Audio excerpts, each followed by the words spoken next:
Trading has been halted at Nasdaq for over an hour. Joining me is Associate Professor of Finance at Georgetown, James Angel. And James, you were also chairman of Nasdaq's Economic Advisory Board. So what are your concerns with this trading halt and I guess clearly when we start trading back up? Well, one concern is what has caused this.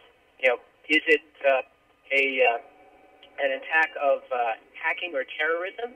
Or is it a hardware glitch? Is there what caused it and how can we keep it from happening again is one of the most important questions. The second thing is how can we get the market restarted in a fair and orderly manner?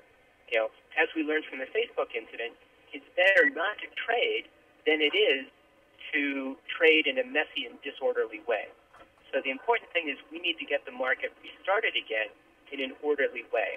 And I'm sure all the technical people are doing their best to make that happen.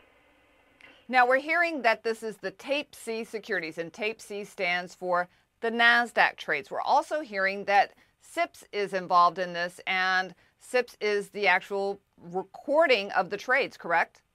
We have a very competitive system in the United States where we have different stock exchanges that compete with each other, but whenever a trade is made, it has to be reported to the consolidated tape. And that is what we call the SIP, the SIP, the Securities Information Processor.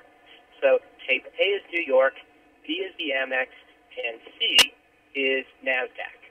So what we have happening is not only did the Nasdaq exchange go down, but the Nasdaq system that reports Nasdaq's trades to everybody also went down.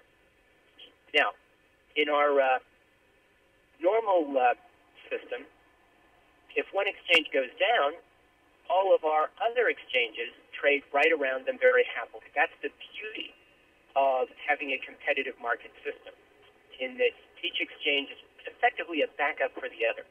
So, if one exchange has a glitch, everybody else keeps on trading, and the market is only affected in a minor way. Right. We're seeing that at the stock exchange now, that trading seems to be going on very smoothly. We're not seeing any type of panic. This has got to be very concerning, though, for Nasdaq. As you mentioned, we had this Facebook debacle. They were fined $1 million by the SEC for their order processing.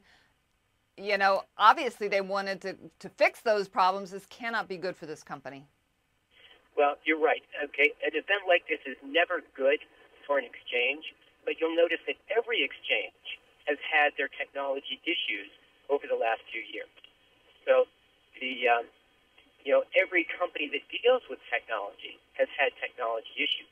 Now, we've created a high-tech marketplace where we have a market that most of the time, when it functions well, functions really well. Better, faster, and cheaper than ever before. But its flaws are different than before.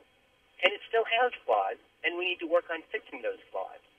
But you're right. I mean, it never looks good for an exchange when your systems go down. All right. So the main thing that you're concerned with is that when they do restart the trading, this isn't just as easy as just hitting the on button, that there's definitely some worry that the order flow is going to be smooth.